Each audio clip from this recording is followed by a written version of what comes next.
Hi, everyone. Today I'd like to talk a little bit about, for my first tetrad, the idea of STEM and STEAM education, which is a sort of a educational fad right now. Although it's not new, it's been around for decades. But over the last, I'd say, 10 to 15 years, the idea of STEM education has become increasingly popular, and money has been rolling in from governments and industries, and school boards have been putting a lot of focus into STEM. So I wanted to talk a little bit about that just because it is something that has become extremely popular, and is really intended to address sort of the goals of our program, which is, create creative solutions for this problems of the 21st century, and, looking at issues like climate change, pollution, overconsumption. But really, to me, I feel like there's also the second part of looking at, you know, STEAM programs and STEM programs are meant to educate workers for economic value. So, starting off in the first quadrant of the tetrad, enhance. I really like this diagram because I really like the way that it articulated one of the really big benefits of STEAM, which is the idea of 21st century skills and competencies. And I really like this one particularly, not so much about the sort of central part of the diagram, but the blue petals around the outside. I felt like really gave a good spoke really to me about what I think STEM should be. It's about creativity, resilience, leadership, communication, and confidence. To me, those are just as important, maybe even a bit better articulated than the 6 C's that you often see coming along with 21st century skills. STEAM is intended to build thinking skills like problem solving and criticality, to help people make connections and spark creativity.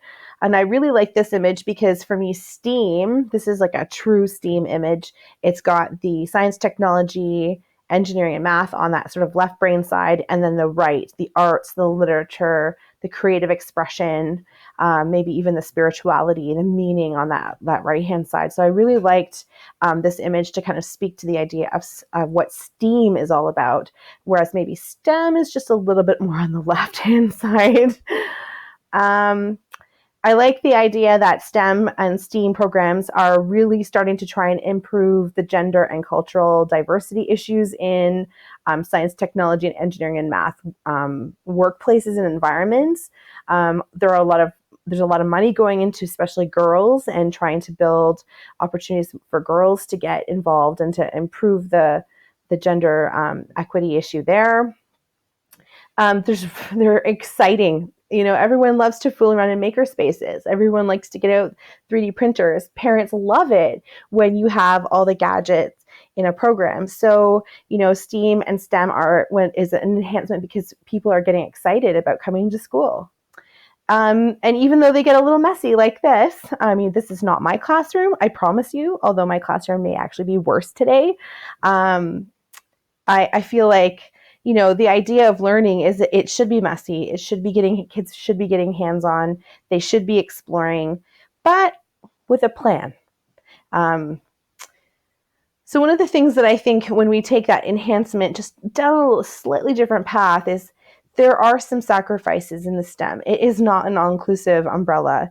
And I feel like that this quote really spoke to the idea that literature, imagination, humanities, the study of people, study of the beauty of our history, the sadness of our history, if we don't have that understanding and that sort of life behind us, if we don't spend time exploring that and we just focus on, science, technology, engineering, and math, we're missing the beauty of life. So I really like this quote for that. So going into the reversals quadrant, some of you may have remembered from one of our previous courses, I presented at a conference last summer in my board. This was a document that I created to support the presentation, the Ignite talk that I did.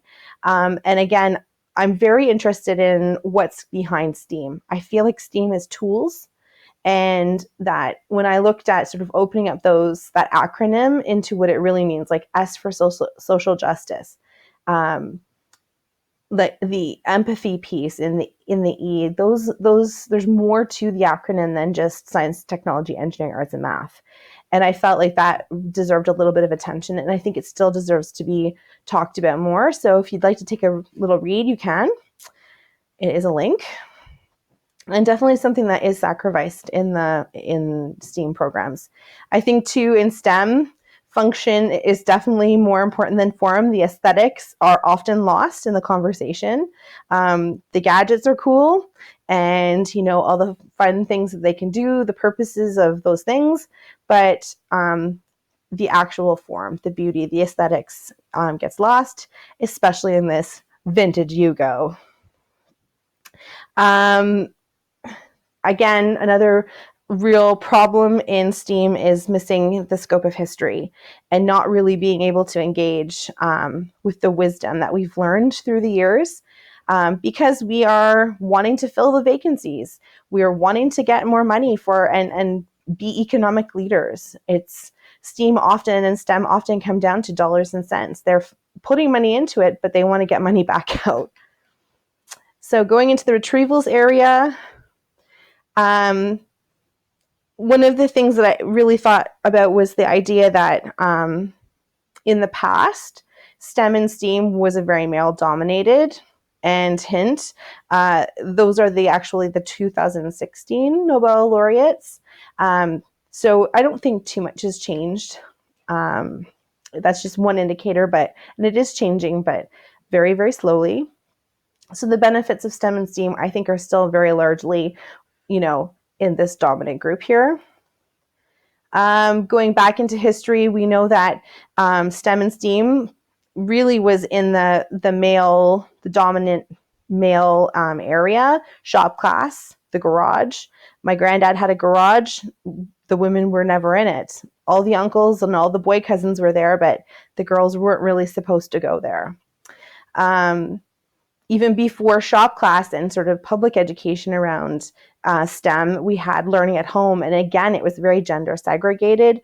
You would have your dad and your grandpa teaching you how to do things on the farm, you drive the tractor. And then, of course, the girls are inside working on sewing projects, quilting, knitting, cooking, preserving food, et cetera, et cetera. So that home learning was, I guess, early versions of STEAM. And looking at making the obsolescence quadrant of the tetrad, some really great things that are going to go by the by with that focus on STEAM is that sage on the stage. See you later. It's really nice to see that the kids are now taking more ownership over what they create, what they make. STEAM and high stakes testing culture don't really go hand in hand. So it's kind of nice to see that we're starting to now recognize that that is not the way to go. And that whole American No Child Left Behind thing is now starting to sort of subside a little bit. And STEM is actually replacing that, which I think is quite a good thing.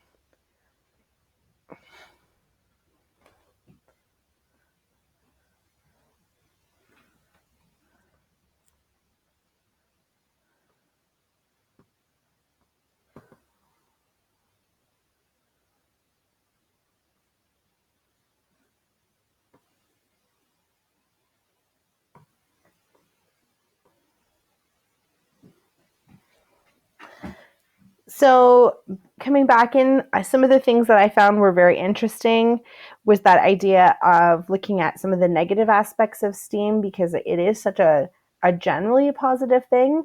And so that was kind of new. Also, just really thinking about the brain for me was some new learning, and the idea of how STEAM maybe brings those hemispheres together and the strengths of both hemispheres into some really powerful learning and some powerful thinking and some powerful creativity when those two sides of your brain are really active. So that was one of the things that really drew me to the program that I'm teaching in and that I'm really excited to continue working with. So I hope you enjoyed this first tetrad.